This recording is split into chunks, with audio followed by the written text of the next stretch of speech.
It's my great pleasure this morning to introduce a very interesting session for us all.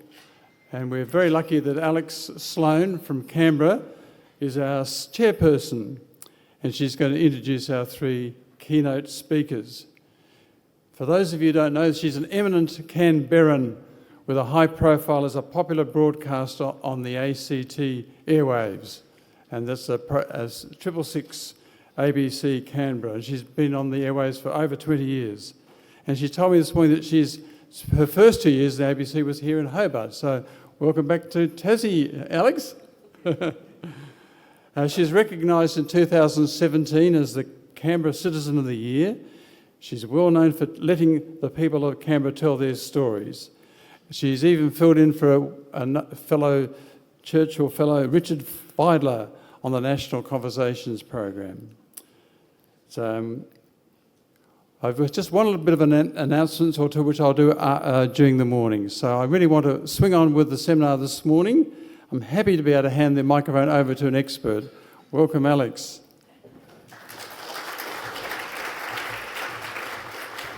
Thank you so much. I'm really thrilled to be here because, yes, it was in 1989, 30 years ago, that I walked into ABC Hobart and then began presenting the Country Hour for ABC Tasmania. It was one of the thrills of my career.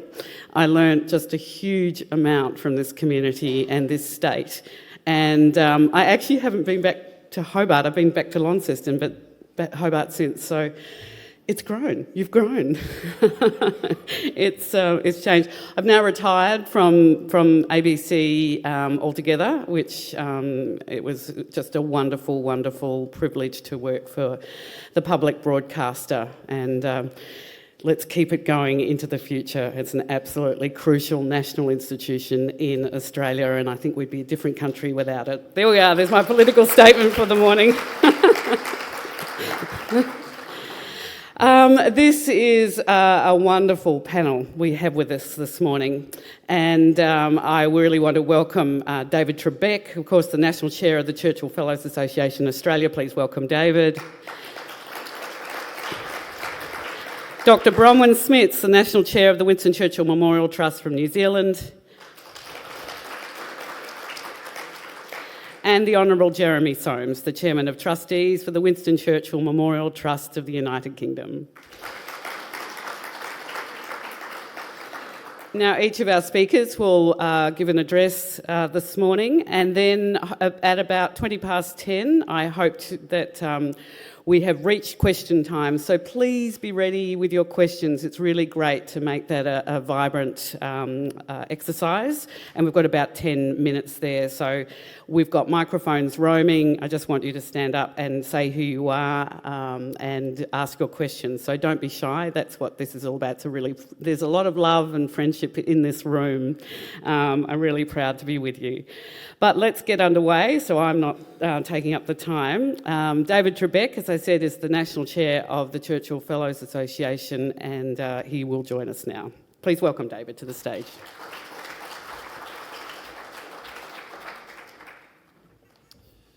Thank you, Alex, and good morning, everyone. Alex might have retired from the ABC, but she's certainly not retired.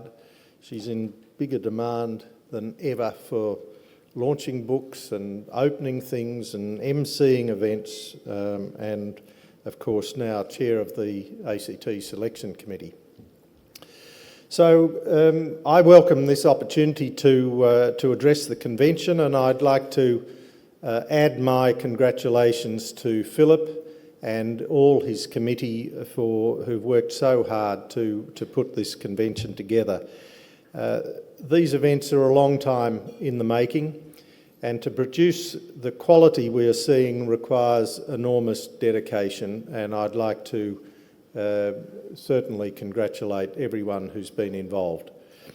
One of the people who's sitting here enjoying all of this most is Bill Caddy, who had the role previously in Canberra, and Bill was a fairly stressed out mess at about this time at the last convention. He's looking absolutely relaxed at the moment.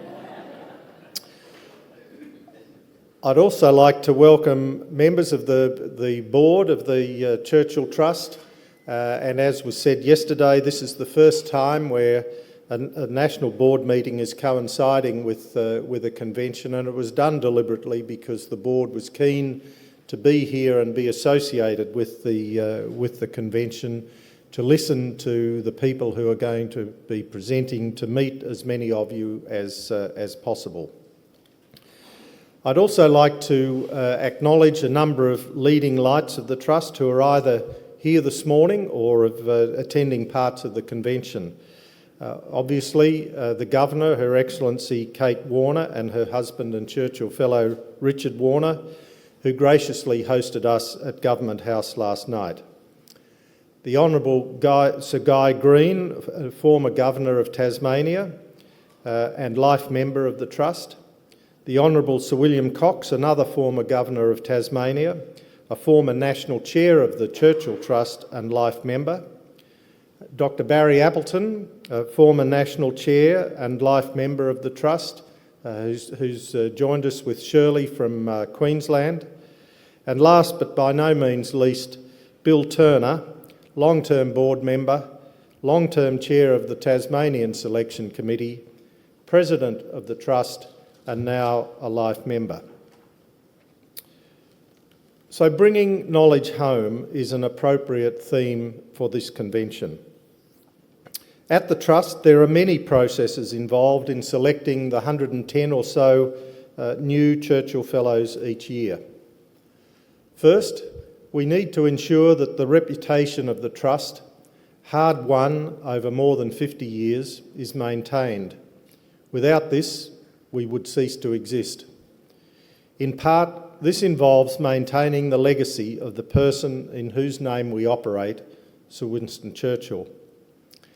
I continue to be impressed by the answers selection committees receive at interviews when they ask, usually quite nervous applicants, what Churchill means to them.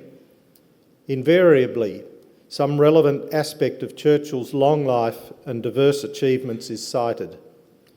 Comparatively few applicants these days were around during Churchill's lifetime, but he remains a towering and imposing figure with a steady stream of new books and films being published about him year after year. We are doubly blessed this weekend as Sir Winston's grandson is able to join us and share some first-hand insights, just as we are to view films such as Darkest Hour, which, if you haven't seen it, I strongly recommend. Less so, in my opinion, the film Churchill, which I watched again last night on SBS, and whose rather demeaning and unbalanced portrayal of Churchill in 1944 made me quite angry. The Trust's continuing financial health is another crucial aspect of its reputation. Again, this doesn't happen by accident. We have wise advisors, both on the board and external, who have enhanced the Trust's capital and income, and hence its capacity to fund fellowships and other initiatives. Our funds have been boosted by many generous donations, bequests and sponsorships. For sponsors, the Trust is an attractive host to enable a nominated topic to be investigated at relatively modest cost, or to underpin scholarship in broader areas of contemporary relevance. Let me give you two recent examples. The industry group Auto Skills Australia, which was in the process of winding up its operations, wanted to ensure a legacy contribution to the automotive sector. The Churchill Trust was seen as the ideal way to do it. The result has been a capital injection of $1.4 million, which will see multiple fellowships awarded each year, possibly to people who may never have thought the opportunity was open to them. Second, last year, our CEO, Adam Davey, worked with the Indigenous Affairs area of the Prime Minister's Department to convene two workshops at which around 11 fellows who work with Indigenous people were brought to Canberra to present aspects of their work. The presentations were live streamed through the department via its intranet. I attended one of the sessions and was very impressed with the fellows as speakers. As a direct consequence, the Australian and New Zealand School of Government has agreed to sponsor a fellowship entitled "To Investigate First Peoples Public Sector Practices Leading to Positive Outcomes for Indigenous Communities." There will also be an equivalent fellowship in New Zealand for Maori applicants, a nice example of the strengthening links between our two trusts. The Trust receives generous bequests from time to time, which can be an effective way to provide opportunities of a lifetime for future generations. Bequest donors have included fellows or those with no connections with the Trust, except a recognition of the great importance of its work. The many people who serve on selection committees do an admirable job in whittling down well over 1,000 applicants each year to around 100 successful ones. People often say to me, "It's such a competitive process with so many outstanding contenders. I'll never stand a chance to be successful." Yes, it is highly competitive, and yes, we do have outstanding applicants. But people who take the trouble to complete an application do have a real chance to explain how they can make a difference and how their topic is relevant and important. Many are genuinely surprised when they are successful, and many have been successful not at their first attempt, but at subsequent ones. A point to stress is that most new fellows are not well known when their fellowship is awarded. Many are young, at the early stage of their careers. We're not looking for established high flyers because they often have other means to assist their career development. We do take seriously that fellows are drawn from all walks of life. And I would go so far as to say that there can be a slight bias among selectors in favour of applicants who have not already enjoyed extensive overseas travel, or for people working in less glamorous parts of the economy or community. In the end, the single most important component of the Trust is the collective calibre and contribution of its fellows. They, you, are quite simply astounding in terms of enthusiasm, positivity, potential, variety, diversity, and achievement. We will hear from many people with these attributes this weekend. When you become a Churchill Fellow, you join and remain part of the Churchill family. It now comprises well over 4,000 Australian Fellows, plus everyone involved with the Trust. It also extends to colleagues overseas, which is why it is especially pleasing to have Jeremy Soames and Bronwyn Smits speaking to us today. Jeremy might be a slightly more equal Churchill family member than most. He has been a driving force in encouraging ever closer links facilitated by the digital age between Australian Churchill Fellows and those in the UK. The potential benefits of these links before, during and after a Fellow's travels are difficult to overstate. Similarly, we are keen to see the New Zealand Trust become stronger and larger, another element of the very close ties that exist between our two countries, an objective much discussed in recent weeks. When you travel, and at other times too, you are carrying the Churchill banner, whether you recognise it or not. Just as being a Churchill Fellow opens doors for you and becomes a life-changing experience, so you have the responsibility to spread the word, to support your peers, and provide encouragement to those seeking to follow in your footsteps. You are now able to use the post-nominals CF to give some tangible recognition to your role as a Fellow. This implies gravitas and commands respect. For each Fellow, it should be a source of pride. I'm pleased that in recent years, the Trust is investing more effort and funds in assisting post-fellowship development. This links back to the Bringing Knowledge Home theme quite explicitly. Among the initiatives we have taken so far are the following: formal induction sessions to all new fellows, with the Trust partnering with the local Churchill Fellows associations and including communications training. I think they've been greatly valued by participants. We funded 3 Churchill Fellows last year to attend the Global Leadership Practices program, 2 in India and 1 in China, where they joined senior public servants and others to gain insights into economic, government and cultural aspects of those countries. Dissemination support for Fellows' reports has been well received, with a steady flow of requests. Activities have included presentations at national conferences, design and production of reports to a professional standard, production of documentaries and videos, and support to convene policy discussion forums with government agencies. Professional coaching services have been provided and more opportunities will come this year. A 4-part webinar series has started to help Churchill Fellows better communicate findings, distill and present research effectively. And we are assisting Fellows to present TEDx talks, prepare YouTube clips, become involved in Facebook forums.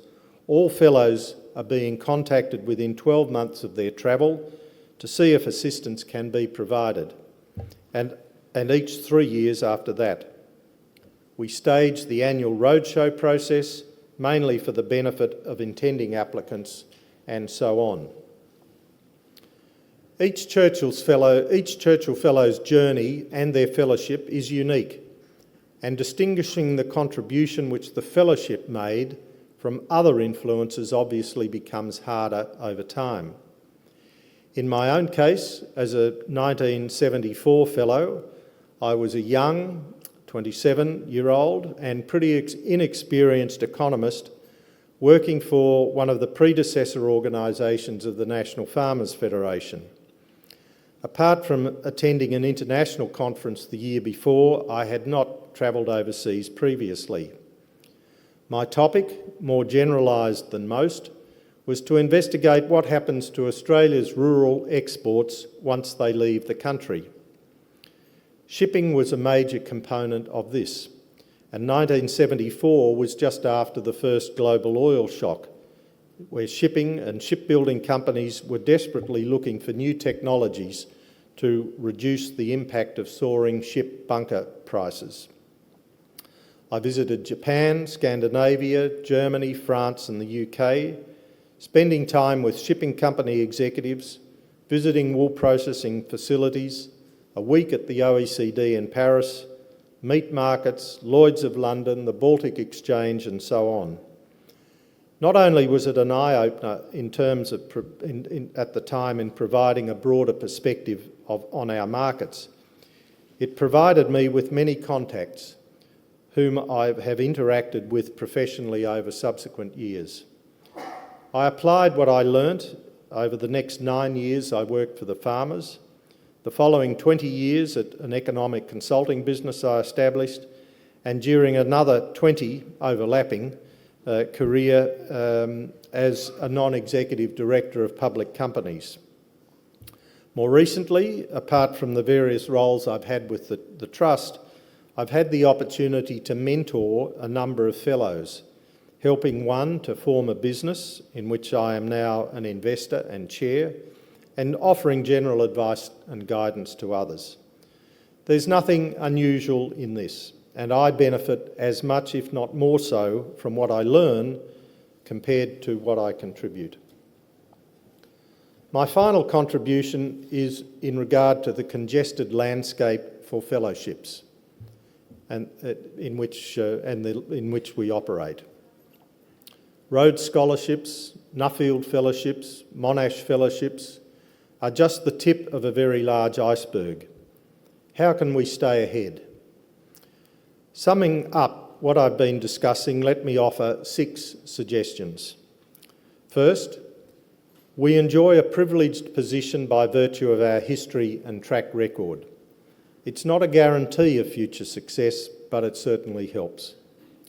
Second, we need to keep at the forefront of our considerations the legacy of Sir Winston Churchill and ensure that it and he remain relevant for each new cohort of fellows. Third, we need to be alive to the risks we face, of which the biggest is complacency. I think the Trust is well aware of this, one manifestation being a formal strategic planning framework which is reviewed and regularly updated. Fourth, we must adhere to our conservative, well-advised financial management approach to ensure that our financial strength continues to improve.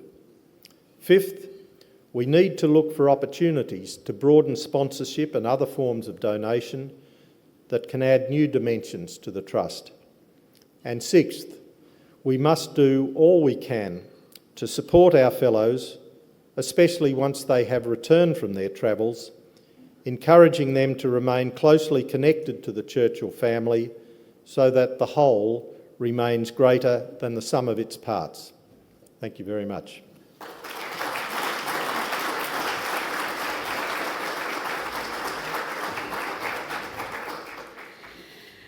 Thank you very much, David Trebeck, CF.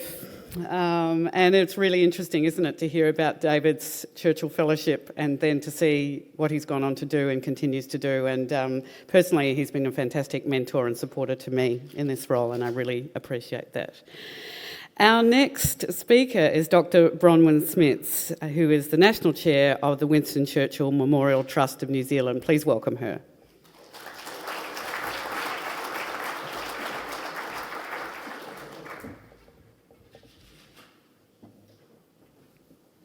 Good morning, everybody. And thank you very much for the opportunity to speak today. I was absolutely thrilled to get this opportunity and to attend. I'm going to talk for about 10 minutes on the New Zealand Trust. It's quite important that people see the history and the context under which we operate, because we are quite different from the other two, and that causes us considerable challenges. And I will then go on to talk about my thoughts and answers to the plenary questions, which David's gone through in his speech, and I'll actually address a little more specifically. So, yay. January the 24th, 1965, Sir Winston Churchill died. The grief at his passing was shared by millions around the world, none least than his grandson, who attended the funeral and was just talking with me earlier about it. Even before the eulogies flowed, plans had begun for memorials and tributes to honour the great man. And as with other countries, New Zealand leaders called for public subscription to establish a trust fund in his name, one reflecting his sentiments and philosophies. The call resulted in over £232,000 being raised by public subscription. This was at a time when New Zealand had a population of 2.6 million people. The government contributed a further £50,000, and you can see the total sum that we had available to put in a trust fund to establish a fellowship award or awards. We didn't move quite as fast as the other countries, so in September 1965, New Zealand Parliament briefly debated the Winston Churchill Memorial Trust Bill. The proposer, the Minister of the Department of Internal Affairs at the time, noted that the bill was a fitting memorial to that very great statesman and leader of the Commonwealth.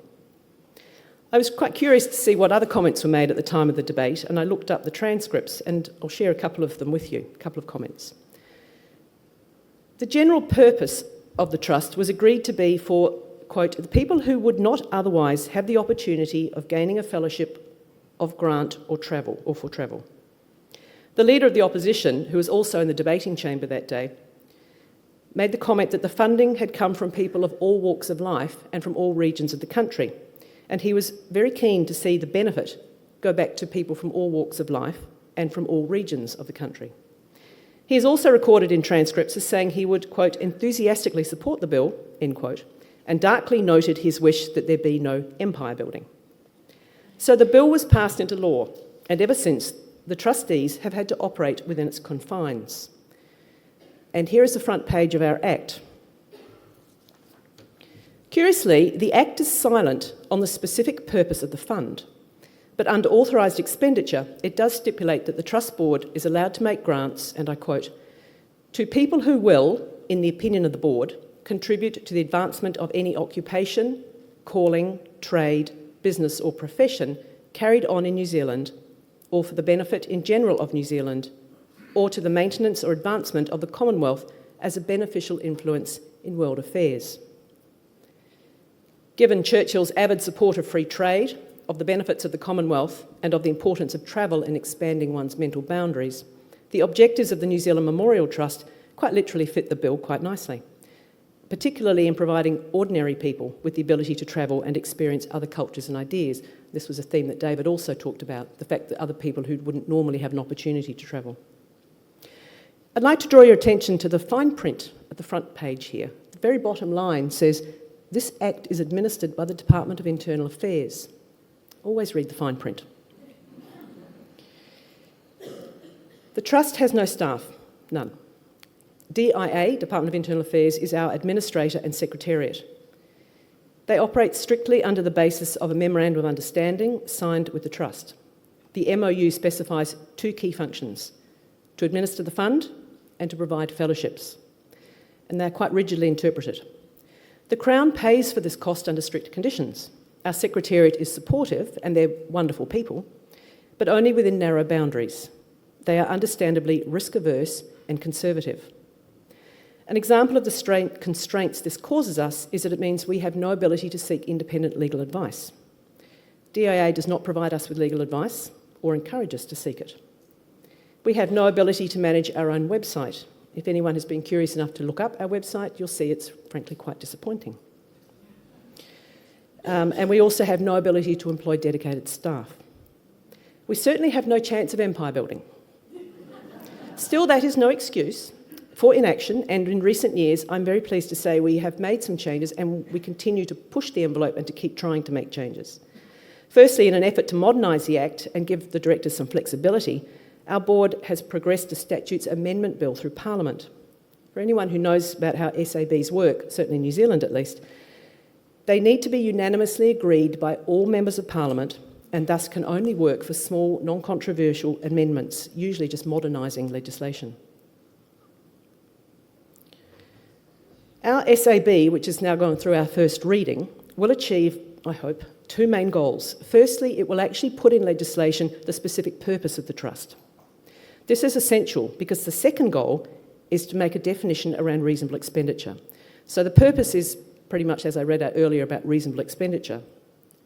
And our second goal is to be able to do this in Section 18, that the board may apply the income of the fund to any reasonable expenditure the board considers will achieve the objectives and purposes of the Trust, including promotion of the Trust and its activities. And I've underlined that because without this clause in here, we've been hamstrung for 50 years. It seems incredible, but the original Act limited reasonable expenditure to the giving of grants and administration of the affairs of the board, not the Trust. It was actually the board. DIA did not support the board, including costs of promotion as administration of the affairs, and we have now specifically trying to include it. And just as a little aside, some things cannot change under amendments like this. The board, this is Section 25, and it remains as written. The board may expend out of its funds for purposes not authorised by this or any other Act any sum not amounting in the whole to more than £100. That a magnificent expression of double negatives actually says that unless we're working under authorised funding, we can't spend more than £100. And given that New Zealand, of course, went decimal in the late 1960s, you can see how archaic some of this is. Despite the restrictions, the board has made big advances. We think they are. And we're moving steadily to utilise the intent of the Statutes Amendment Bill, particularly in the area of promotion. So in 2016, we set up a Facebook page. Better late than never. We use this as our main means of communication with the public and fellows, as it is something under the board's direct control. The website for the New Zealand Trust is under the control of DIA, and being a government department website, this site, which is actually called Community Matters, also caters for other trusts and is not bespoke. It is not what the board would consider ideal. Now, I've done a bit of internet searching and I've looked up the UK and the Australian websites, and I'm green with envy. They're slick, they're professional, they give all the information in a couple of clicks. Ours is not quite up to that standard. In fact, if you search under Winston Churchill Memorial Trust and in New Zealand, you'll end up with communitymatters.govt.nz. The Trust, until a month ago, didn't even own the relevant domain names, so we've now purchased the .org and .co.nz and so on. One of the best things that we've started to do, and we're halfway down the track now, is actually develop a landing page. So DIA said as far as they were concerned, they didn't care really if we did this or not. The board has gone ahead, and with the help of one of our particular trustees, we now have a cover page. So when you do a search, you'll go directly to this cover page, which gives a lot of very specific information about what the trust funds, what it's there for, and how to apply. And then when you click on it, you go through into the Community Matters website. So it's a more user-friendly approach, we hope. All of this IT work has been done by the Trust Deputy Chair, and I'll give honour to Erin Jackson. She's just been tremendous. She just had a child a year ago as well, so she's soldiered on with a lot of work on her plate. It is, however, completely non-sustainable to expect one member of the board working for free to continue to do this. So one of the main reasons we want the SAB to get through Parliament is so that we can start actually employing or contracting someone in the social media marketing field to help us to continue to do the social media marketing. Partnered fellowships. We have a very small funds base. I'm slightly embarrassed to say it's $4 million, but it's more than it was a couple of years ago, so we're going up. It is very small, I appreciate that though, and of course we are a small country. The starting base of £282,000 would ideally be worth about $11 million today, but of course we've made grant applications after that, and we have shocks and inflation problems and so on. I feel as well, though, that contributing to the funds base has been the conservative management of the portfolio and a lack of dedicated investment prowess and inadequate reinvestment of accumulated funds into the capital. We started small, and we've only recently gone down the track of partners, which I know has been so beneficial to the other trusts. So we now have these 4. We started about 5 years ago. Our first partnered fellowship was a literary one, sponsored by the New Zealand author Sir James McNeish. He was a fellow himself. Sir James and Lady McNeish contributed $50,000 as a base tagged fund, and since his death, a further $30,000 has been generously donated. The literary fellowship is offered biennially, and only from the available income, of course, and it is topped up by our general trust income as well. So our last recipient, Caroline Gillam, received around $10,000, which is really up there as far as literary fellowships go in New Zealand. The fellowship has a quirk, as anyone who's ever read Sir James's work would know. It requires authors who have already shown some track record in writing to travel and study in a foreign-speaking country. Consequently, we don't have a large number of applicants, but the ones we do have been quite amazing. Johnny Blades was our first recipient, and he travelled through Papua New Guinea and is now a Radio New Zealand and Pacific Island correspondent for that area. So here's a picture of Caroline Gillam with Dame Patsy Reddy, who's our Governor-General. And Caroline travelled to Norway, and she lived for a couple of months amongst the indigenous Sami people, the reindeer people. And she was at the time writing a novel about their struggle in the 70s and 80s against a hydroelectric dam. I thought that might resonate amongst some of you in the room here. And given our newfound freedom with our Statutes Amendment Bill, we have gone ahead and paid for advertising promotion material in the New Zealand Author, which is quite a prestigious journal amongst the writing fraternity. Another one of our partnered fellowships is with the New Zealand-China Friendship Society, which may and does raise a few eyebrows.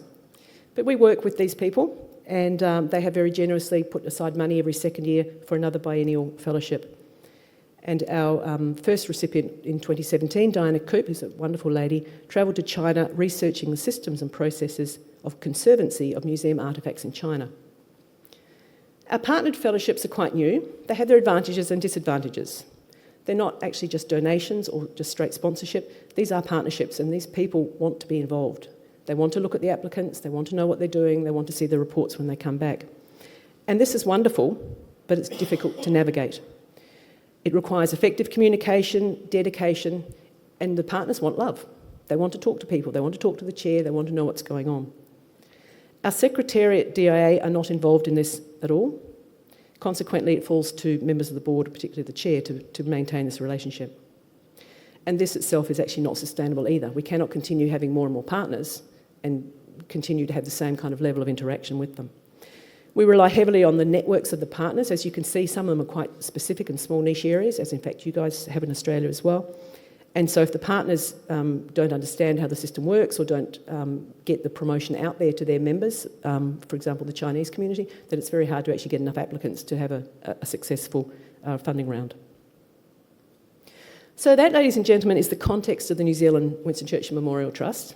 As you can see, it's a little challenging. But within that context, I'd now like to address, I think there were 3 or 4 plenary questions. So the first one was, how do I think our fellows make a significant contribution to their communities? What are the effective ways that they impact our communities? And I'd answer this in a couple of areas. Firstly, as we all know, fellows tend to amplify a trust's impact. It's not just what they do, but it's what they continue, the ripples that they continue to spread out amongst their communities. And there's a lot of evidence for this, particularly from New Zealand, is that we find there's an underlying principle of when we award a fellowship, it tends to happen that the ripples spread, and so we get more and more applicants from the same sector or from the same area, and you no doubt have the same here. We also adhere to an underlying ethos that we try to ensure that the people who get fellowships really need the funding because they have no other avenue or little avenue for funding. So we tend to be very strong on supporting sectors that are charitable, that are small, and that are community-based and voluntary. You'll be aware of the saying of 6 degrees of freedom amongst humans. Well, in New Zealand, it's really only 2 or 3. People know each other in our small communities, and we tend to find that once a fellowship has been received, others from the same group are motivated to go after one themselves. It's not just the sector which it tends to stick in, but also the location. We have very compact, very condensed art communities in Wellington and Christchurch in particular, and these are high in the statistics of applicants, and they know about it through word of mouth. Secondly, the impact our fellows make is, of course, as role models. Their success does spur others on, and we do see from time to time in applicants, people say that they've heard about the fellowship or they've been dealing with someone who is a fellow, and so they know what the impact this can have. And thirdly, I'd say the impact comes from the information and knowledge that they return to their communities and networks. Many fellows tell us of the outreach they have done since their return in terms of conference, interviews, and teaching of material learnt on their travels. So in answer to that plenary question, I would say the effective impacts on our communities come from promotion of opportunities within communities, fellows' activities motivating others, and the provision of knowledge and information. And I conclude this particular part of the plenary question with the note that the impacts our fellows make can include the small, the obscure, and the weird. Where else would someone get funding to travel to Mexico and study conservation methods for the monarch butterfly? But the president of our Lepidoptery Society did, and she came back with the most amazing information which she spreads through conferences and through talks and writings. The second plenary question revolves around international collaboration, and as you can imagine, we've had a lot of talk about this in the last 24 hours and over the last couple of months since I've reached out to Australia, and very generously the UK have contacted us and been involved with us as well. So what opportunities do I see for increasing international collaboration? Well, the opportunities are mind-boggling. The ability to actually do them for us are quite difficult. Through social media and the power individuals have these days, of course, we've got the most ability ever to be in touch with each other. And someone asked the question yesterday about privacy and the commercialisation and the constraints around allowing people to give this information out and how this is changing the world. And I could say that's very true, but on the other hand, the ship down there, the big yacht, that no one would say who owned it, you could probably Google it if you looked up the name and figure it out. So that's the quid pro quo we get. In New Zealand, we do have the feeling that it's a lot of individual responsibility. It's really not one the Trust is actively involved in. And I know that probably sounds like a dreadful cop-out, but I'll give you some reasons. Firstly, we have no established or robust retrieval of information system. And I'm embarrassed to say this, but we cannot assist in linking fellows with one another other than by memory. We have no search function in our system. We have all our fellows' applications and reports are filed by year, so we can go through each year and stumble across the sector of interest. So any inquiry requires actually trawling through years of reports. The board has, however, this year asked DIA to start recording key sector words from applications, so we're going to make a start on doing this. The view will be that we can have an index system for searching, and ideally external people would be able to go through an online portal and just do the searches themselves. New Zealand does not have an association or an alumni community. I know, it's incredible. But it's actually due to resources. We only have about, I think it's 800 fellows in the last 50 years, and they are, of course, fairly well dispersed. And because we have no staff or no really group base to be able to get something going together. It's just never happened. What we do is when people come out and ask if they can meet with other fellows, we do try and find information, and we certainly do disseminate through our networks and through our Facebook and through our board information about so-and-so is coming from somewhere and they're interested in this field. Does anyone have any contacts? And it actually does work, because 2 or 3 degrees of separation of freedom, we do actually know a lot of people. Okay, so as far as the fellowship scheme goes, this is another plenary question. The scheme varies between countries, but the fellowship experiences are remarkably similar. What are my thoughts on that? Well, I'll just give you a snapshot about our fellowship scheme. Our average value of scholarship is $6,500. And there must be gasps of horror at this, because I know it's really small compared to what the Australians are in the UK. We also require 20% of funding to be met by the individual from other sources, either themselves, their employer, or an organisation. And we debated this earlier this year, actually, whether we should keep that in, because at the moment is policy. And the board did agree that as far as having skin in the game goes, that was actually quite important. We also allow travel for at least 3 months, quite often longer. We really don't stipulate a particular time, although we say what we suggest. And for some of the partner fellowships, for example, those travelling for the literary or for China, we would allow them longer. And the big fish hook in there is that the trustees, 9 of us, review every application. We have no system of vetting or going through the applications, so we get this big spreadsheet in September and we start going through it. And then we have a board meeting where we discuss how we've graded people, A, Bs and Cs. So what are my thoughts on the experiences? Well, as David alluded to as well, my thoughts on this are that the nuts and bolts of the process we place around the applicants actually matter far less than the motivation and the interest of the applicants. And the trusts from all countries seek out applicants through the process who are passionate, dedicated, organised and competent, irrespective of their topic. Such people will achieve similar experiences because they put similar effort into their work. In particular for New Zealand fellows, having the skin in the game and letting them be that much involved and having a stake in it themselves certainly comes up with people who have the right motivation, the right interest to work and do well with their fellowships. We also have a system in place now as well where each of the successful applicants each year, and last year there was only 11, get divvied up amongst the trustees, and we all phone someone or 2 people to tell them that they've won the award. And we're very excited for them, and we have a chat to them about what they're doing and how they feel about it. And that has been tremendously rewarding, not just for the trustees, because we get the tears and the oh my goodness moments and all that, but we then also feed that back to each other at our next board meeting, and it's really invigorating to hear that response, that personal connection.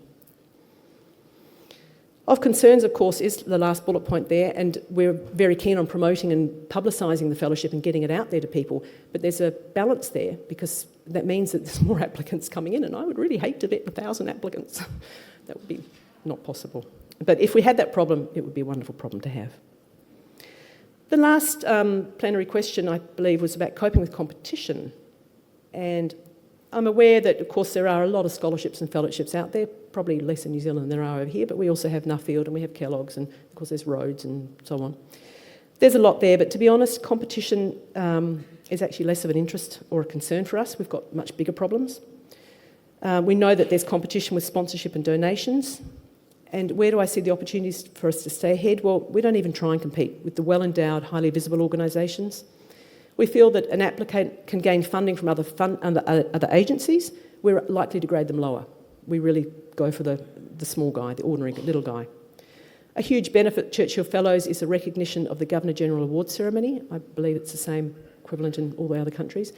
That's very, very popular. We have a high turnout rate of people coming for that every second year. And our Governor-General, Dame Patsy Reddy, is wonderful, and she's a lovely lady and she's very popular. We're aware of the implications of becoming a republic. It may well not happen, we didn't even change a flag, it may well not happen in New Zealand before it happens in Australia, but there would be implications from that. In the short term, we're concentrating on improving the Trust's visibility, ease of application, and diversity of applicants within New Zealand.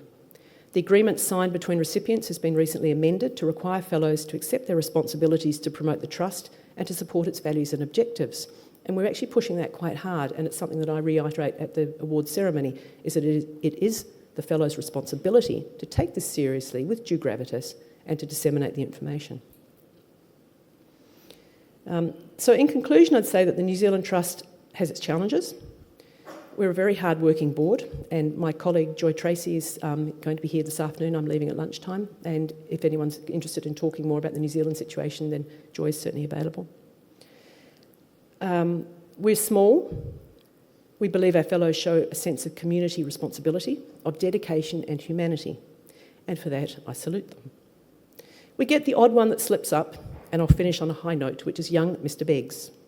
Oops, just past that one, and that one. This is young Mr. Beggs.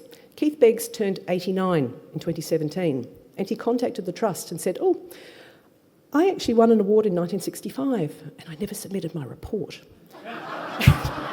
We're all slightly gobsmacked, and this even went onto the national TV, for all the wrong reasons, which was terrible that he hadn't submitted a report. But after 50 years and getting close to his 90th birthday, he said to me, "I think I really should finish it." I said, "Yes, you probably should." So, of course, what they did in those days and what Keith, bless his soul, did was he produced a book. And so he put together a beautiful book. Now, he had, I think it was 12 months travel to ports all over the world. He went to about 50 ports, and he was on 50% of his salary at the time. So here we are giving out $6,500. This man got a magnificent amount more than that. He left his wife and a couple of young children at home, and he had a blast, he said. Wonderful time. But when he got back, he said life got in the way, and he never finished his report. Anyway, at the last 2017 Governor-General's Awards ceremony, Dame Patsy presented Keith with his certificate, and we were all so thrilled for him. He's a lovely, lovely man. So thank you for the opportunity to address the convention and to hear your stories.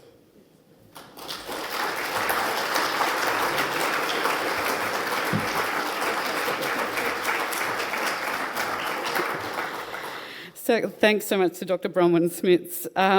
It used to be the old joke in Australia, as long as we beat New Zealand.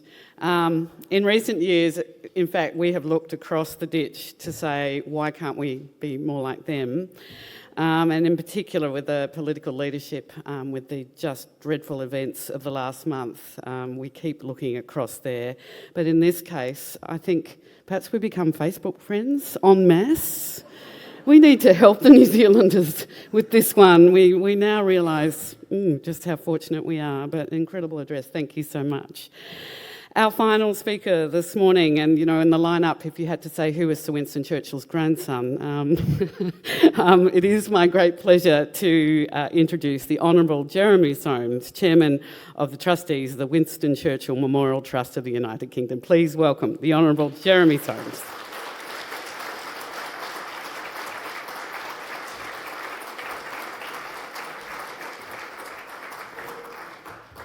Good morning, ladies and gentlemen.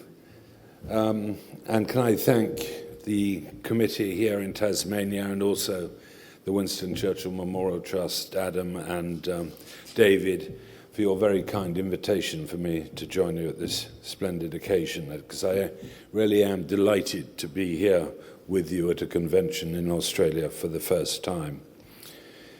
I discovered at the splendid reception at Government House last night what a wonderful gathering this is, with its opportunities to meet fellows, to share ideas from all over the world, and to inspire each other with the possibilities for creating change under the Churchill banner across many aspects of society. In England and the United Kingdom, we do not have such an event where our fellows can congregate and collaborate. But I think we very well may find ourselves borrowing the idea from you in the not-too-distant future. The three trust organisations have worked together for many years. Bronwyn, when I heard your wonderful presentation, may I just say how much we really do admire all you are putting in to rejuvenate the situation and the trust in New Zealand.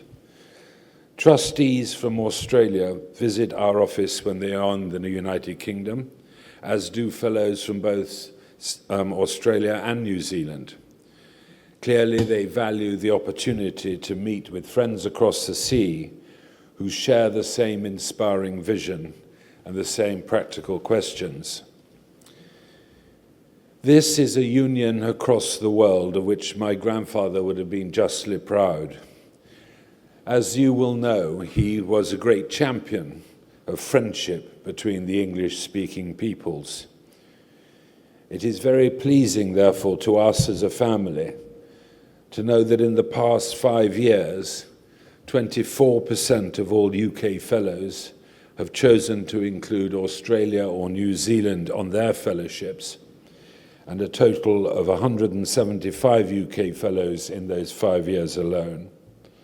Travelling in the opposite direction, 62% of Australian fellows, 336 in all, have visited their UK, and 48% of New Zealand fellows. So we can justly call this a bridge between peoples. That high number of British people visiting Australia and New Zealand is more than a fraternity between our nations. It is a tribute to the excellence of the ideas and projects that attract them here on their search for the best current practices in the world. In recent years, they've visited Australia to explore topics ranging from marine conservation to students' mental health to ambulance teams' emergency procedures. And they have visited New Zealand for issues such as plastic pollution, domestic violence, and woodwork in education. We are keen to forge ever closer links between the three trusts. And I know that Adam Davey and Julia Weston, the Chief Executive in the UK, are working on ways to make this happen. And Bronwyn, we look forward to working as closely as possibly can with you and Joy in your admirable efforts for the New Zealand Trust. Since 1965, when our organisations were founded, we have pursued a common vision of sending outstanding individuals overseas in search of the best ideas in the world to foster relationships globally and bring back knowledge to benefit their country, their communities, and their professions. Back in 1965, the launch of the Churchill Memorial Trusts was a joint initiative between three nations. 8 days after the death of Sir Winston, a press conference was held in London to launch the Memorial Trusts that have supported the fellowships ever since. The speaker, the principal speaker, was a friend and wartime colleague of my grandfather's, Earl Alexander of Tunis. And beside him were the Prime Ministers of Australia and New Zealand, Sir Robert Menzies and Keith Holyoake. The creation of the three trusts was truly a national effort undertaken in each country through public appeals that were highly successful and particularly generous. This reflected an international effort between our countries, which had been talked about over several years. It pursued a common goal, as we do today. As well as the many similarities between our organisations, there are also differences. Chief amongst these is that the UK Trust offers its fellowships in a series of award categories. These cover a wide range of subjects and enable us to focus our funding onto issues of particular interest or concern in society. The 10 categories evolve from year to year as new issues emerge. For example, this year our categories cover a wide range of issues, from healthcare to sustaining rural communities, education to emergency response, environment to suicide prevention. And for next year, we will start 2 new categories for a 3-year programme for each one of palliative and end-of-life care and physical activity. Each category allows us to create a cohort of fellows in that specific field who can network together to share ideas and contacts to amplify each of their efforts and to make a concerted impact on a single subject. We believe that together they can make a bigger splash than an individual fellow ever could. So while we are still geared to finding and helping outstanding individuals, we are increasingly working through cohorts of fellows in each category to consolidate their efforts into a sector-wide effect. At the same time, a key sign of our enduring commitment to the individual is that we always offer an open awards category, which allows for applications in any other subjects that seem compelling in their vision and scope and fit with our overall criteria. The open category also keeps us alert to unexpected ideas and issues, and often signals new trends for us to address. For example, after several years of application to the open category for fellowships around suicide and bereavement, we launched dedicated categories on both those subjects. All of these categories fit within an overarching framework of universal themes, which together cover all aspects of society. We have defined 7 of these universal themes, and they are arts and culture, citizen and society, economy and enterprise, education and skills, environment and resources, health and well-being, science and technology. This whole framework of themes and categories might seem complex, but we believe it allows us to direct our 150 annual fellowships in a strategic way, and to ensure that our fellows are covering what we consider to be important issues. In effect, it helps us to ensure that we are delivering useful public benefit, which is a key part of our mission. This approach has helped us to develop a series of relationships with key partner organizations. For example, we linked up with the Prison Reform Trust and with the Mental Health Foundation to create specific 3-year categories in their areas of expertise.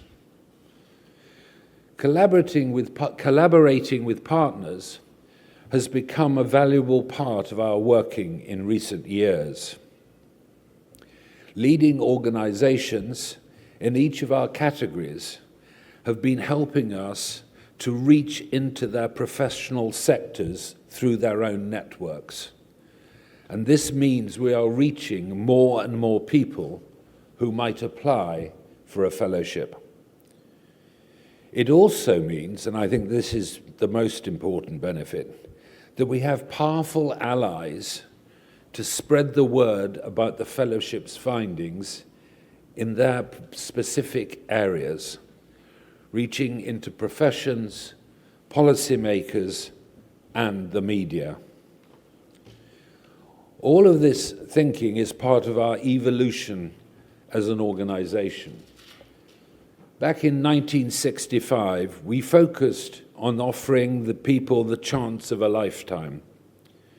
In those days, travel was very limited, and many people had little exposure to international experiences or ideas. Today, in the age of the internet and globalization, our focus has had to shift. We still offer a life-changing opportunity, as do you here in Australia and New Zealand.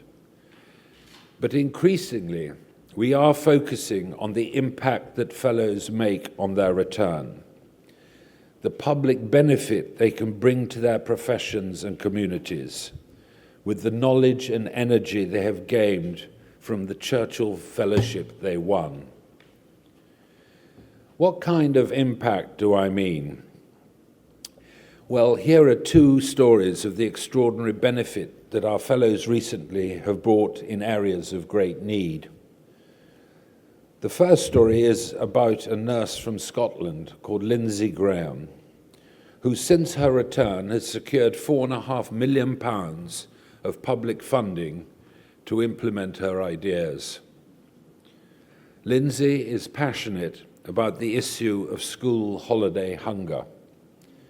This affects children, as we heard from Julie last night, who I believe is going on a fellowship later this year, from low-income families who receive free meals at school time, but during the school holidays they go hungry. She applied for a fellowship to visit the United States to see nutrition programs, food banks, and community projects for children affected by this problem. On her return, Lindsay set up and chaired the UK's first international conference on holiday hunger and helped to set up a parliamentary task force on the subject. She gave evidence to a government inquiry and advised on a bill in Parliament. All this in 2 years. This has led to the UK government pledging £2 million for pilot projects, and she then persuaded the Welsh and Scottish governments to allocate a further £2.5 million. None of this could have happened, she says, without her Churchill Fellowship. My second story is about an equally admirable individual, Amy Val, who as a teenager was homeless and lived on the streets. As an adult, she has become a campaigner on homelessness. And she used her fellowship to visit the United States to see projects based on the concept of housing first. This concept says that homeless people should be given accommodation before any other forms of help.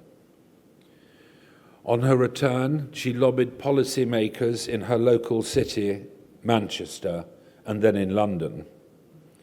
To her surprise, within 6 months of her return, she found herself invited by the Prime Minister to present her findings at 10 Downing Street, and in the next budget, the government announced £15 million of funding for 3 new Housing First schemes.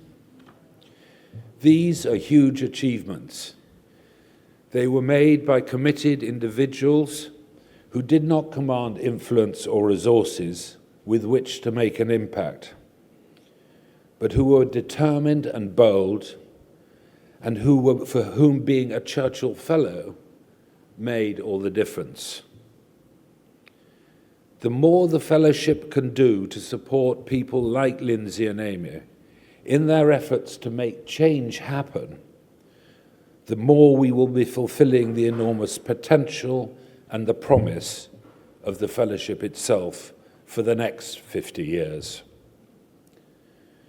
And so, like in Australia, in recent years, we have increased the help that we give to fellows after they return from their travels. We started by offering a range of advisory services on how to create influence and impact, including, like here, monthly webinars, and on-request advice service, but we also give tailored guidance on every fellow's report. We have also launched a small post-travel grant scheme which offers limited grants, in my view not enough money, for fellows' dissemination activities, such as organising events and publications, attending conferences, or creating a website. The next step, and something that is, in my mind, the future of our trust, I believe, for the next generation, alongside the current fellowship, is the start of a larger grant scheme for post-travel projects from fellows. This will offer start-up funds ranging from between 40 to 80,000 Australian dollars to a small number of projects that have enormous potential. These must be match funded by other organisations and will enable the launch of projects, campaigns and organisations that can turn a fellow's ideas and dreams into a reality. We are piloting this scheme over the next 3 years, and we are very excited to see it develop into a powerful force for the overall fellowship.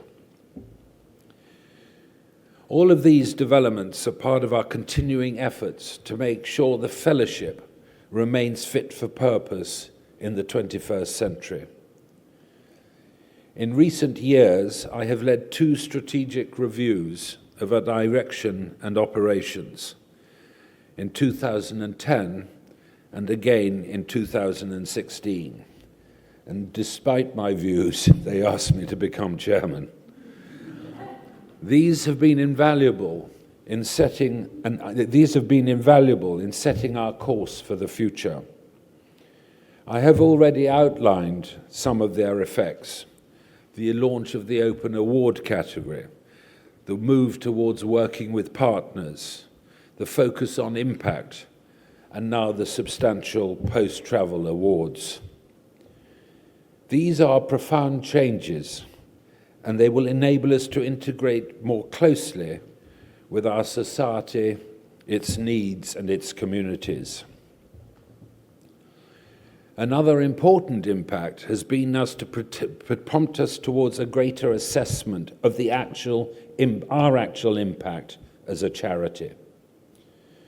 In 2010, we asked ourselves the fundamental question: what difference is all of this making, and how do we know? We have 5,700 fellows since 1965. Marvellous people, but what do we know about what they've done? If we are to continue to offer this marvellous opportunity to future generations, we need to be able to tell the story of what previous fellows have done to help their professions, communities, and society. As a result, we have launched a rolling systematic program of surveying fellows every 3 and 5 years to see what they have achieved. And we have appointed a member of staff whose remit is purely monitoring and evaluation. Those surveys tell us many valuable things about the fellows. They add social capital to our society, be it through sharing knowledge, changing attitudes, or creating new jobs and volunteering opportunities. Our research shows that fellows from the last 5 years have created 210 jobs in projects arising from their findings, and a further 935 positions for volunteers. The total value of those jobs, based on an average UK salary, is close to £6 million. Moreover, Churchill Fellows have advised us that over the last 5 years they've raised more than £24 million in external funding to following up their findings. This might be for conducting further research, setting up a project, publishing their findings, or implementing in some other way the many lessons they have learned. All of these actions together, according to the research, means that these fellows have directly reached over 700,000 people with their ideas and have laid strong foundations to continue to make a significant contribution for many years to come. One final aspect of our modernisation has been the grasp of opportunities offered by the evolving world of digital. And as David said, this is something that Adam and Julia are constantly talking to each other about. But Are we making enough progress? All fellows are now given their own page on our website to run for themselves as a shop window to the world on their activities and their ideas. Groups of fellows working on similar topics are gathered together in online networks where they can collaborate and the public can access all that information. Fellows are encouraged to blog for our website, and we share those on Twitter, Facebook, and LinkedIn. In the past year, our Twitter following has risen by 45%. Interest in applying for the fellowships is growing too. Last year, we received 1,800 applications for our 150 grants, a rise of 64% from a year before. This, I believe, tells us that our modernization strategy is working, keeping us relevant and accessible in today's changing environment. But despite all this modernization, I must and I am remain confident that we have maintained the enduring values and ethos of the fellowship, whether it be in the United Kingdom, in Australia, or in New Zealand. Belief in people, in talent, in ideas, and global networks, all of which are represented at this wonderful convention. It gives me and my wider Churchill family enormous pleasure and pride to see the continuing value of the memorial that was created 54 years ago, in tribute to a great leader who was also my grandfather. In that time, the mission has proved its worth, and the fellows from the United Kingdom, Australia, and New Zealand have risen to greater and greater success.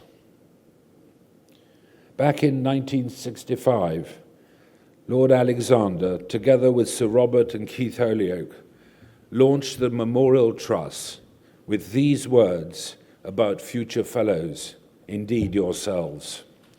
And I quote, "Churchill Fellows, for that is the honoured name they will be given, will be selected for qualities of character, intellect, and responsible leadership, in addition to their specific skills or academic qualifications. We, who had the privilege of knowing Sir Winston and sharing some of the highlights of his life, want to ensure that present and future generations have the opportunity in developing in themselves some of the character, thirst for knowledge, the humanity and service which made Winston such an inspiration to mankind. To us, his friends, we believe a fitting memorial to this incomparable man is the creation of a living one. I would proudly say that all of you gathered here today are living proof of the power and success of that vision. Thank you.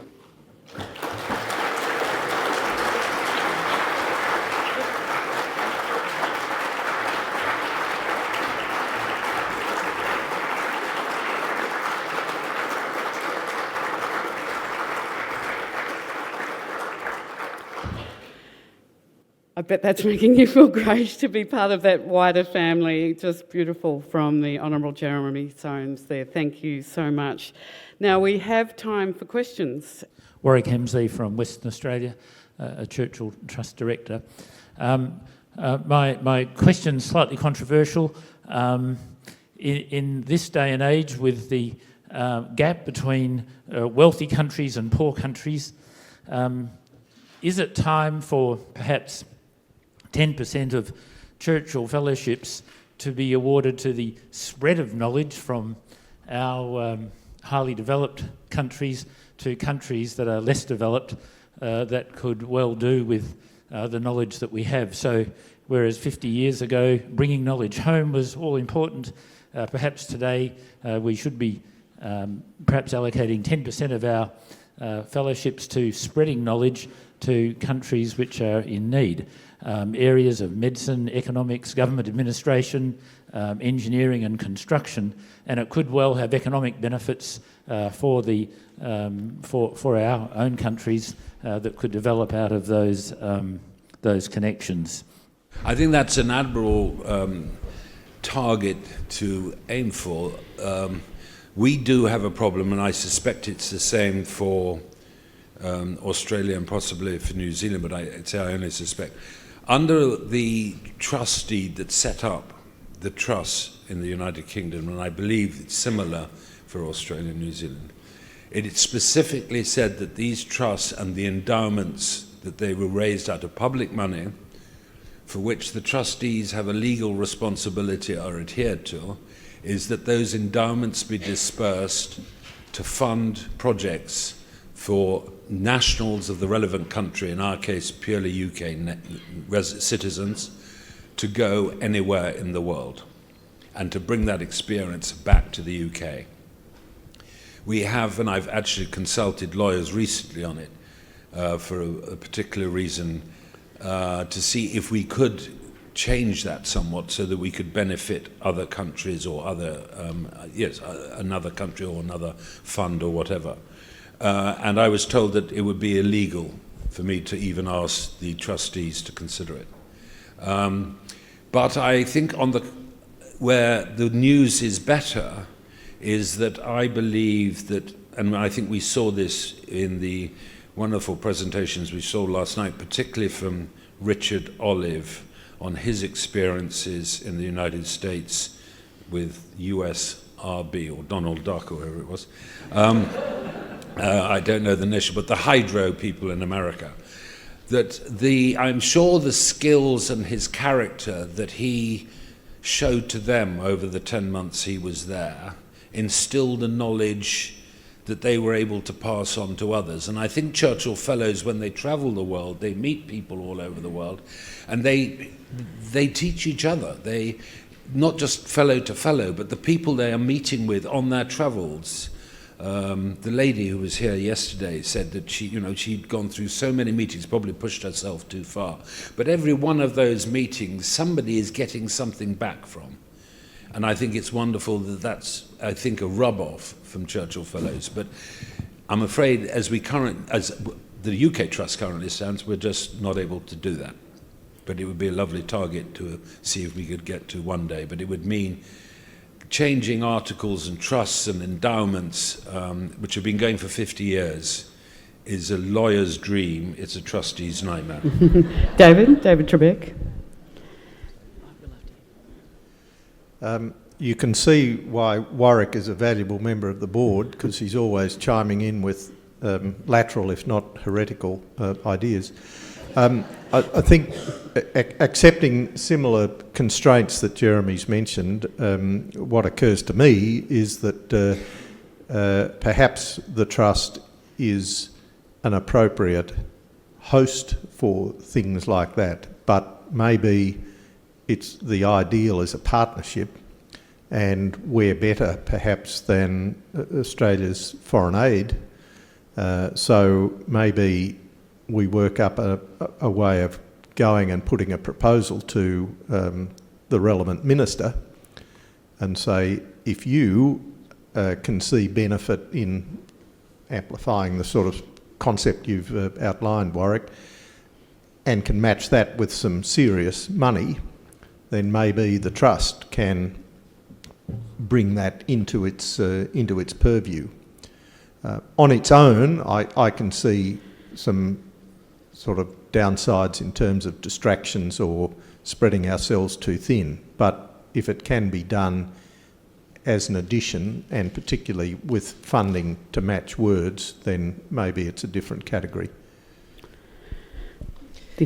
Really good question. And actually, funny enough, because we are a little bit the underdog, but New Zealand probably has more of the ability to do that than the UK does, because we don't operate actually under a trust deed, we operate under a constitution. or legal situation, yes. So, as you may recall, I put up a slide which talked about the purpose of what reasonable expenditure was allowed to go towards. And the last category there was as a beneficial influence in Commonwealth affairs. And the Commonwealth countries, of course, there's a lot of them. It's not just English, it's not just the big ones that we know about. So we do have a remit where we do particularly seek out Pacific Island applications, and we know that there will be a lot of feed through to the islands as well as what comes back when that happens. Unfortunately, where we're at in our stage is that we just don't get the applicants. We don't have the promotion and the publicity out there for people to know that they can apply. But one example of what we do try and do, particularly with that, is the China Friendship Society. So the remit of the China Friendship Society partnered fellowship is that you must travel to China, and there must be a two-way spread of the information. So the person going to China is getting back as much information as the people in China are getting from that. And Diana Coote was a wonderful example because she works in the consultancy area for Museum Artefact Conservancy. So what that actually means is she went to China to learn about how to look after things like the terracotta warriors, for example, when they came out to New Zealand recently, how they need to be packaged, who the curators are who come with them, what are the needs for humidity and light and rah-de-rah-de-rah. So that was an example of what she learnt from it, but then she also passed that information on to the Chinese about when they get things from New Zealand, what they're going to need to do. Thanks so much. Next question. Have we got another question? Was there one over here? Here, yes. Have you got the microphone? I've got the microphone. Okay. Ian Crimmer, I'm president of the New South Wales Association. A question to everyone. Will it ever be considered that a fellow can apply for a second fellowship? Under our constitution or procedures as presently envisaged, no. I don't know whether you're thinking about your own situation, Ian. I think I would say in terms of the things that we've already got planned, and as you heard from Jeremy, the sort of scope broadening aspects of what's happening in the UK, we've got plenty to do and to focus on sort of strengthening our existing cohort, and that includes giving, as has been said, more assistance to fellows once they've returned. It's not a second fellowship. So I think I'd sort of be a bit of a damp squib on that, but I'd stress the positive side of the plans that we do have and will increasingly have about assisting fellows after they've returned. We actually do, or we did. Someone just snuck through, and it was after they'd been awarded one that we realised that he had actually had one before. So the board addressed that question as to what we do, and we decided actually we're not going to say no. If it's a good application and it's in line with something that fulfills what we want, then yeah, we would accept that. But we do ask the question now in the applications: have you previously fellowship? I don't know if we're able to do it. But I think that the reaction probably of our trustees would be that would it not be better to fund them to do something in the next stage of delivering their fellowship? There would have to be, in my view, a very good case that it needed further research. You know, we do say this allows you to travel for between 8 and up to 12 weeks, is the case in the UK. And we hope and believe that is sufficient. If that was not sufficient, then maybe we would have to look at it on a one-off or whatever. But I think my instinct is, knowing what the trustees they'd say we'd rather do this as a post-fellowship funding. And if that entailed a limited amount of overseas travel, which would mean that the impact and the delivery of your fellowship was that much more effective, it would obviously be in our interest to consider that positively. Thank you. I think a question here in red. Norm Reid, I'm a fellow here in Tasmania. I just want to go back to the question that Warwick asked, if I may. I mean, I know currently we're represented by Australia, New Zealand and UK. Is there the scope to have other fellowships within, say, for example, Papua New Guinea or a third world Commonwealth country? And maybe even the AusAid could go towards funding, for example, in Papua New Guinea, a fellowship starting off. So it has the benefit of having an enduring benefit within that nation. So could this be extended and the family be broadened? Well, I'm a bit scratchy on the history. Maybe Jeremy has more first hand knowledge, but my recollection is that there certainly was initially a trust established for Papua New Guinea, that the Australian organisation assisted its formation, and be choosing my words carefully here. I'm not sure exactly what happened to it, but let's simply say it never got anywhere in the substance. So I think some funds were transferred and they vaporised. Now, one might ask, what about Canada, the US? I'm not sure whether Jeremy can answer that. So yes, that's possible, but trying to start off from scratch now, something that is commemorating someone who's been dead for more than 50 years, is much harder, I think, conceptually than building on what already exists. Yes, I can't speak for Papua New Guinea, but when the idea of the trust as a concept was initially discussed, it did include discussions with Canada and the United States.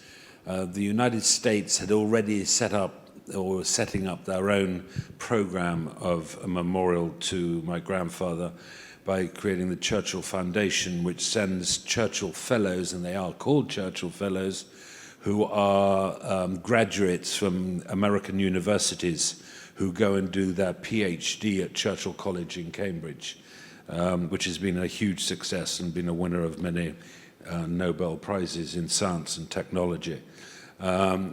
The Canadian government and the provinces, they wanted to set up Churchill societies in their own provinces.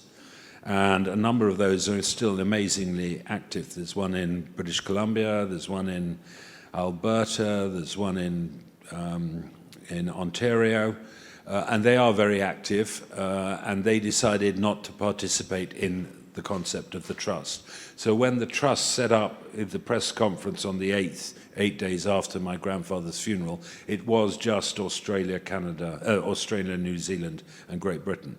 And to Sir Robert Menzies' great tenacity, he was the first off the block to have Churchill Memorial Sunday just 4 weeks after his funeral. And being the man he was, he realised that if he raised the money he did of £2.2 million, I believe, which was a remarkable achievement, he wanted to make absolute sure it stayed here and it wasn't taken by the Brits. So he did the first round of the fundraising, and then came New Zealand and the UK. So as I say, that is the situation today. But there are so many memorials and foundations or in various countries, and it's remarkable. And we have to be quite careful we don't confuse them, because Churchill Fellows now, there's 9,000 something, 9,800, and then including New Zealand, very nearly 10,000 in the 3 countries we are representing here today. And then the ones from America, it's easy to get those confused. They haven't, but I think the integrity of the wonderful people such as yourselves and the fellows we have in New Zealand and the UK, I will fight all out to ensure that integrity is pristine. I would like you to thank David Trebeck, Dr. Bronwyn Smits, and the Honourable Jeremy Soames for their incredible addresses.